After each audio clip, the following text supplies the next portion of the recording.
হ্যাঁ, এখন আমরা টেক্কা সিনেমার কিছু আপডেট নিয়ে কথাবার্তা বলবো। টোটা রায়চৌধুরীকে রাখা হয়েছে পরমব্রতর জায়গাতে, এগুলো তোমরা অলরেডি জানো। দেবকে নিয়ে তো অনেক ক্রিয়েটাররা অনেক রকম ভিডিও বানায়।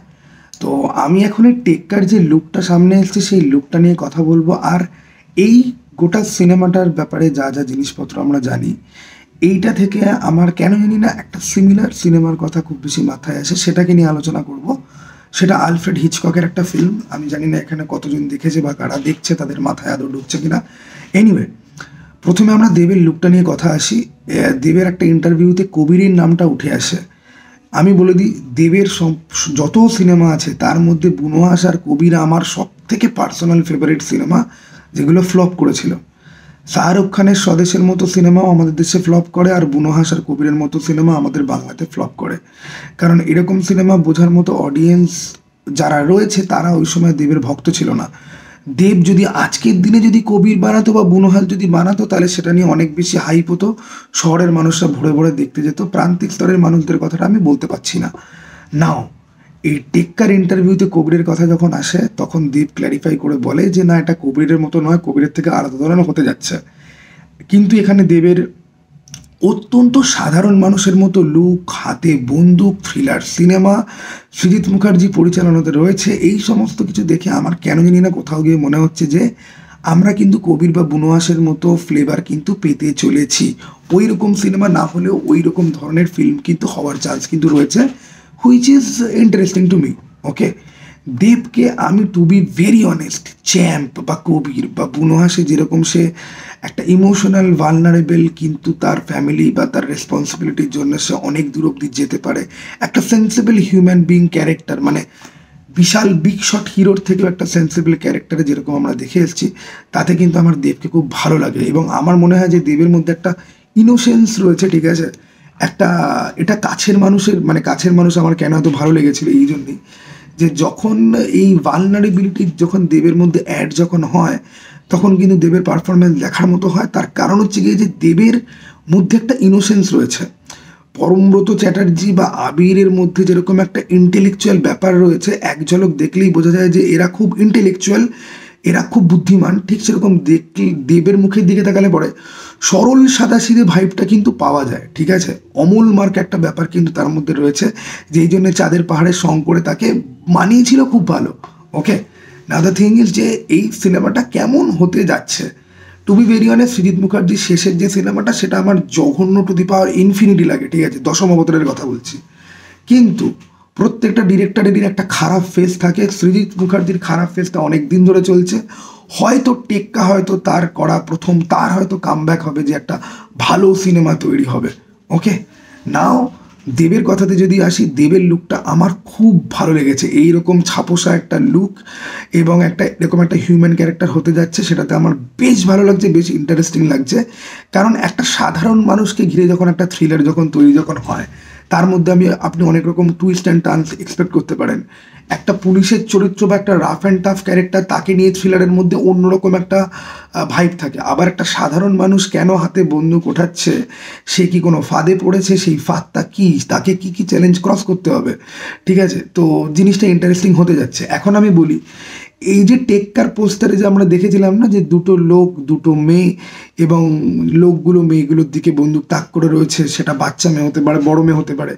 যেইটুকুনি আমি দেখেছি, এইটা দেখে না আমার আলফ্রেড হিচককের একটা সিনেমার কথা মনে পড়ে, স্ট্রেঞ্জার্স অন আ ট্রেন। ওই সিনেমার গল্পটা এরকম ছিল যে ট্রেনের মধ্যে দুটো লোকের মধ্যে বন্ধুত্ব হচ্ছে, এবং তাদের মধ্যে বন্ধুত্ব একটা জায়গায় এরকম পর্যায়ে গিয়ে পৌঁছায় যে তারা তাদের পার্সোনাল গল্প শেয়ার করতে আরম্ভ করে। তো এই ছেলেটি অন্য ছেলেটিকে বলে যে তার ফিয়ান্সের সাথে তার কিছু প্রবলেম হচ্ছে, অন্য ছেলেটিও তার গার্লফ্রেন্ড নিয়ে এরকম কিছু প্রবলেম হচ্ছে, এরকম কথাবার্তা সে বলে। তো দুজনের মধ্যে একজনের মাথায় আইডিয়া আসে, এই যে তোমার সাথে আমার দেখা হচ্ছে, এটা কেউ জানে না, ট্রেনে হঠাৎ করেই আমাদের মধ্যে আলাপ হয়েছে। হোয়াট ইফ আমি গিয়ে তোমার যাকে নিয়ে সমস্যা তাকে আমি হত্যা করি, এবং তুমি ঠিক সেই সেম কাজটা আমার জন্য করো। পুলিশ কোনোদিন কেসটা সলভই করতে পারবে না, কোনোদিন ডট কানেক্টই করতে পারবে না, কারণ খুনের কেস যখন হয় তখন আপনার অ্যালিবাইয়ের দরকার। এই লোকটা একে কেন মারলো, কে এই লোকটাকে মারতে পারে, এই সমস্ত কোয়েশ্চেন থেকে পুলিশের ইনভেস্টিগেশন কিন্তু শুরু হয়।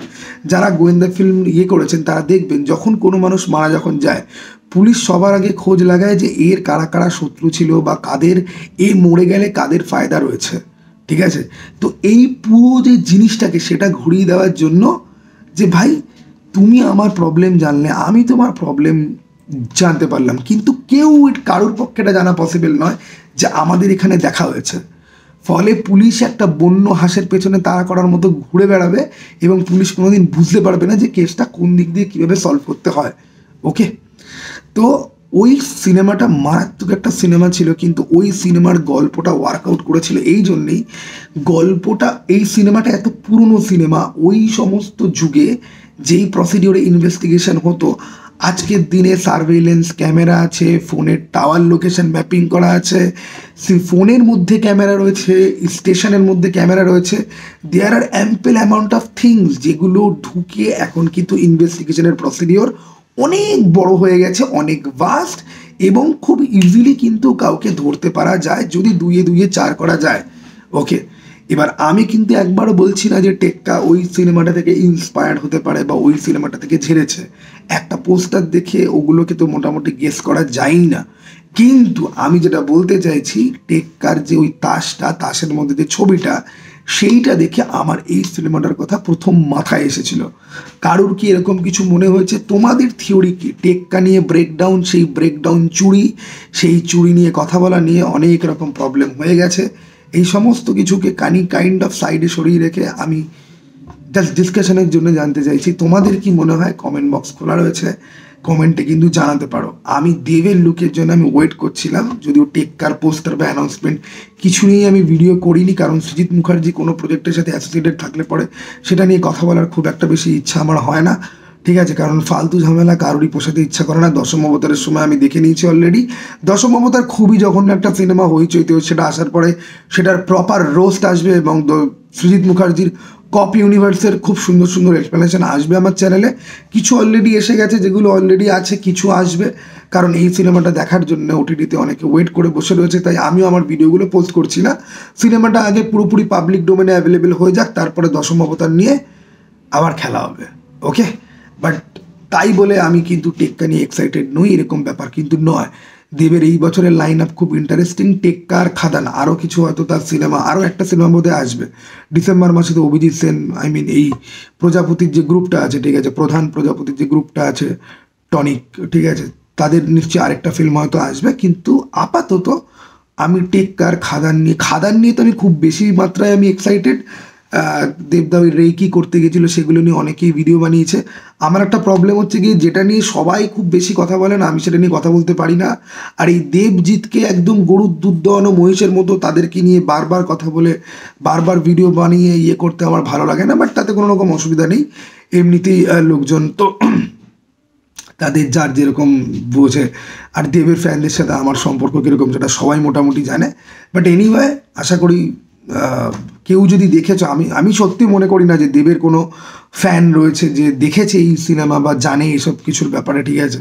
এক্ষুনি কমেন্ট এসে তারা মা বাপ তুলে চারটে গালাগাল দিয়ে চলে যাবে মোটামুটি। বাট আমি শিক্ষিত অডিয়েন্সদের বলছি, কারুর যদি এরকম কিছু মনে যদি থাকে বা কারুর যদি এটা মাথায় এসে থাকে, পোস্টারটা দেখার পরে কমেন্ট বক্স তোমাদের জন্য খোলা রয়েছে, ডিসকাশন হতেই পারে, খিস্তি খাওয়াও হতে পারে। চলো, টাটা, বাই।